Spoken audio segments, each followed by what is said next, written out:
Dan bertemu kembali, seterusnya Pertubuhan Kesihatan Sedunia WHO mencadangkan pemberian dos penggalak atau booster vaksin COVID-19 dihentikan buat sementara waktu. Ini sebagai usaha membantu negara-negara berpendapatan rendah yang masih kekurangan dos vaksin.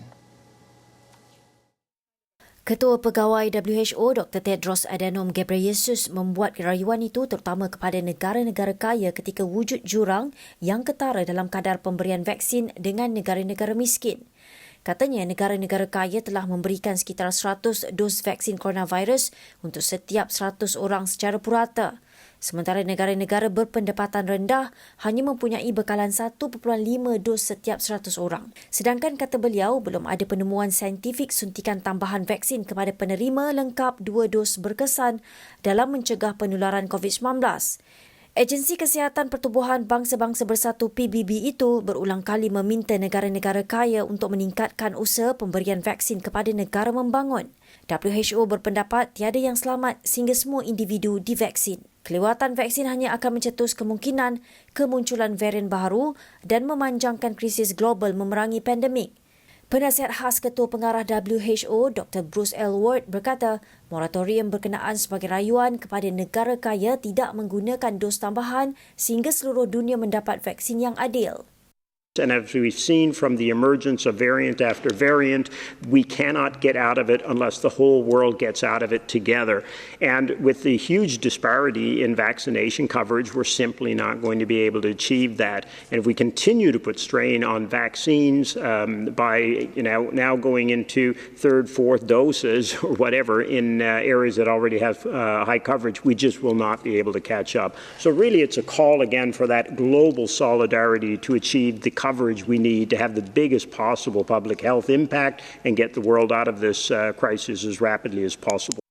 Israel, Perancis, Jerman dan banyak negara Timur Tengah telah mulai mengatur suntikan tambahan, manakala Amerika Syarikat dan Britain sedang mempertimbangkannya susulan penularan varian Delta.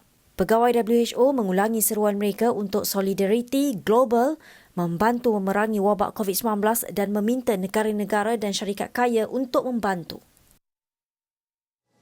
Dan pandangan sama dikongsi Pertubuhan Kesihatan Pan America PAHO, agensi tugas selebihan dos vaksin COVID-19 didermakan kepada negara membangun berbanding menggunakannya untuk dos penggalak atau booster shot. Gesaan dibuat ketika negara Pan America melepasi angka kematian sebanyak 2 juta akibat coronavirus pada Rabu. Pengarah PAHO Karissa F18 berkata seramai 15,000 orang asli termasuk dalam angka itu dan data lebih banyak diperlukan untuk mengenal pasti kesan sebenar terhadap penduduk orang asli. Organisasi itu berkata hanya 18% individu di Amerika Latin dan Caribbean setakat ini yang menerima dos pertama vaksin COVID-19. Unfortunately, this week we also mark another grim pandemic milestone. Over 2 million people in the Americas have died from COVID-19 complications. Justru itu penolong pengarah PAHO Jarbas Barbosa menggesa negara yang mempunyai lebihan dos untuk berkongsi stok mereka bagi menyokong usaha vaksinasi global daripada memulakan suntikan tambahan atau booster shot.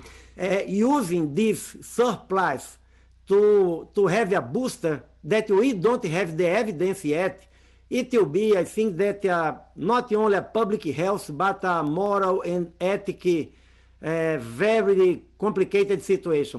The best way to use this surplus is donating now these doses to allow the countries to progress in the vaccination, to protect their population, to save lives. Sekian Niaga Awani, ikuti info terkini berhubung vaksin COVID-19 di halaman Mikro Interaktif di astroawani.com sekarang dan segala maklumat lain dalam astroawani.com juga aplikasi Astro Awani. Terima kasih kerana menonton saluran berita paling dipercayai di Malaysia. Saya Riza Zulkapli. Salam hormat.